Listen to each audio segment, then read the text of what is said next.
Welcome to fezuskitchen. ഇന്ന് നമുക്കൊരു അടിപൊളി മട്ടനും അതിൻ്റെ കൂടെയുള്ളൊരു റൈസും കൂടി റെഡിയാക്കി എടുക്കാം.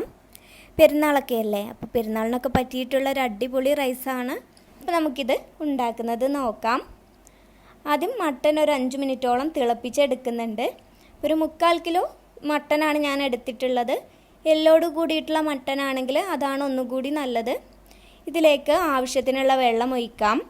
ഈ മട്ടൻ്റെ ഒപ്പത്തിലുള്ള വെള്ളം ഒഴിച്ച് കൊടുത്താൽ മതി.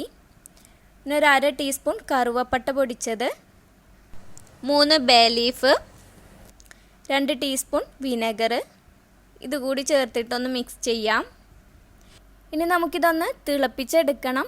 ഒരു മീഡിയം ഫ്ലെയിമിൽ ഒരു 5 മിനിറ്റോളം മാത്രം തിളപ്പിച്ചെടുത്താൽ മതി.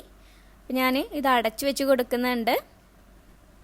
അപ്പോൾ ഇതൊന്ന് തിളച്ച് വന്നിട്ടുണ്ട്. ഇനി ഫ്ലെയിം ഓഫ് ചെയ്ത് ഇതൊന്ന് സ്ട്രെയിൻ ചെയ്തെടുക്കണം. അപ്പോൾ ഇതിന് മുകളിലായിട്ട് ഒരല്പം വെള്ളവും കൂടി ഒഴിച്ച് കൊടുക്കുന്നുണ്ട്. ഇനി ഇത് മാറ്റി വെച്ച് നമുക്ക് വേറൊരു പാനിൽ ഒരു 2 ടേബിൾ സ്പൂൺ ഓയിൽ ഒഴിക്കാം. ഇതിലേക്ക് ഒരു മീഡിയം സൈസ് വലിയുള്ളി കട്ട് ചെയ്തത് ഇട്ടിട്ട് ഒരു 2 മിനിറ്റോളം ഒന്ന് വഴറ്റിയെടുക്കണം.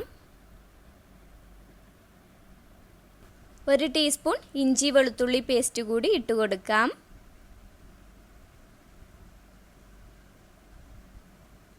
ഇതൊന്ന് വഴണ്ടി വരുമ്പോൾ ഒരു മീഡിയം സൈസ് തക്കാളി ചെറുതായി കട്ട് ചെയ്തത് ഇട്ട് കൊടുക്കാം. ഇനി തക്കാളി ഒന്ന് വേവിച്ചെടുക്കണം. അപ്പോൾ നമുക്കൊന്ന് അടച്ച് വെച്ച് തക്കാളി വേവിച്ചെടുക്കാം. ആ ഒരു സമയം കൊണ്ട് തന്നെ നമുക്കിതിലേക്കുള്ള മസാല കൂടി റെഡിയാക്കി എടുക്കാം. 1 ടീസ്പൂൺ പച്ചമല്ലി പൊടിച്ചത്, 1/4 ടീസ്പൂൺ കുരുമുളക് പൊടി, 1/4 ടീസ്പൂൺ ജിഞ്ചർ പൗഡർ. ഇതിൻ്റെ വീഡിയോ ഞാൻ മുമ്പ് അപ്ലോഡ് ചെയ്തിട്ടുണ്ട്. 1/4 ടീസ്പൂണിൻ്റെ പകുതി മാത്രം ഏലക്ക പൊടിച്ചത്, 1/4 ടീസ്പൂൺ മഞ്ഞൾപ്പൊടി, 1/2 ടീസ്പൂൺ ചെറിയ ജീരകം പൊടിച്ചത്. അപ്പോൾ ഇത് നമുക്ക് ആ തക്കാളി ഒന്ന് വെന്ത ശേഷം അതിലേക്ക് ഇട്ട് കൊടുക്കാം. ഇനി ആവശ്യത്തിനുള്ള ഉപ്പ് കൂടി ഇട്ട ശേഷം ഒന്നുകൂടി ഒന്ന് വഴറ്റിയെടുക്കണം. നമ്മുടെ ഈ പൊടികളുടെ പച്ചമണമൊക്കെ ഒന്ന് മാറി വരട്ടെ.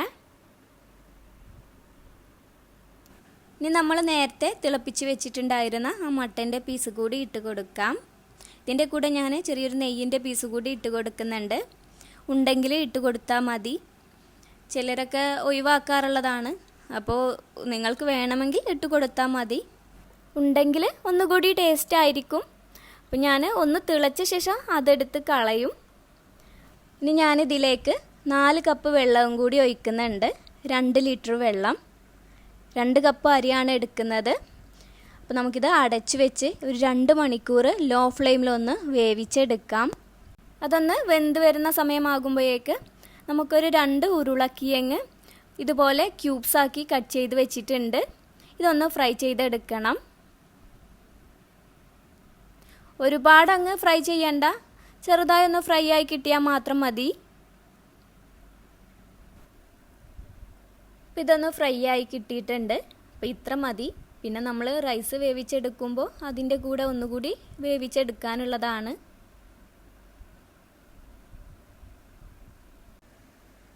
പിന്നെ ഒരു വലിയ സൈസ് വലിയുള്ളി കൂടി ഫ്രൈ ചെയ്തെടുക്കണം.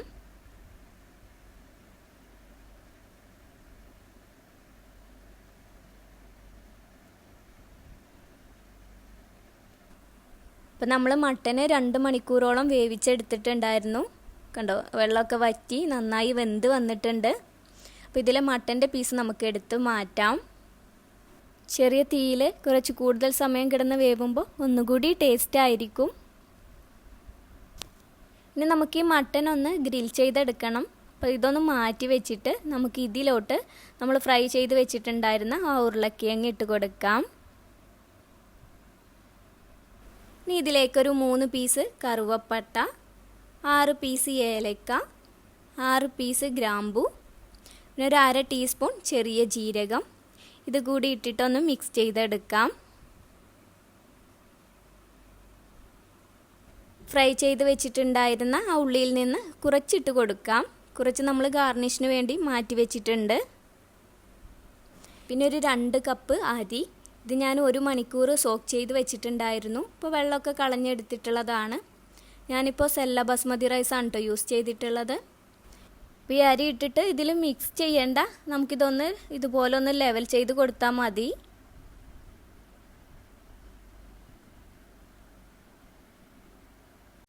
ഇനി നമുക്കൊരു 3 കപ്പ് തിളപ്പിച്ചെടുത്ത വെള്ളം വേണം. ഇതിലേക്ക് ഞാനൊരു 3/4 ടേബിൾ സ്പൂൺ ഉപ്പിട്ട് കൊടുക്കുന്നുണ്ട്. നമ്മുടെ റൈസിലേക്ക് ആവശ്യത്തിനുള്ള ഉപ്പിട്ട് കൊടുത്താൽ മതി. ഇനി ഇത് നമ്മുടെ റൈസിലേക്ക് ഒഴിക്കാം.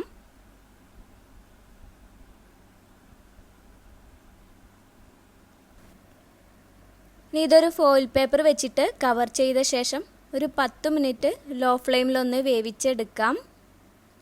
ആ സമയം കൊണ്ട് നമ്മുടെ മട്ടൻ ഒന്ന് ഗ്രിൽ ചെയ്തെടുക്കാനുള്ള മസാല കൂടി റെഡിയാക്കാം. 1/2 ടീസ്പൂൺ മല്ലിപ്പൊടി, പച്ചമല്ലി പൊടിച്ചെടുത്തതാണ്.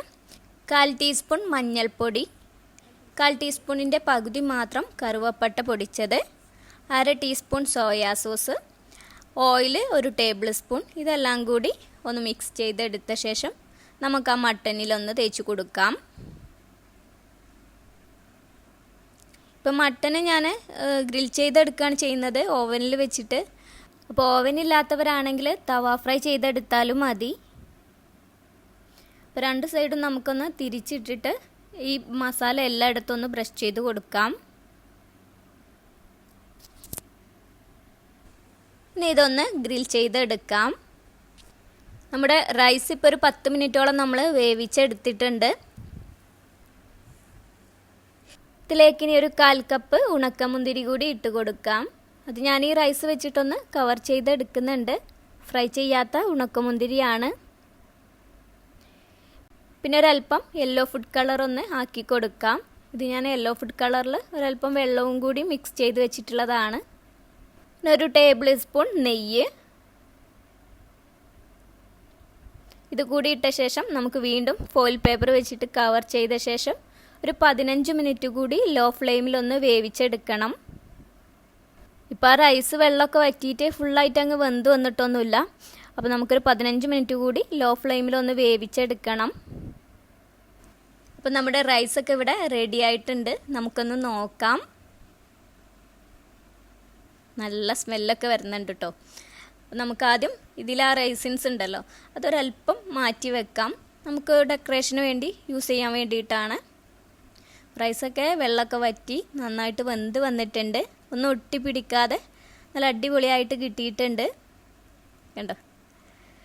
അതുപോലെ നമ്മൾ ഗ്രിൽ ചെയ്ത് വെച്ചിട്ടുള്ള മട്ടനും അവിടെ റെഡി ആയിട്ടുണ്ട്.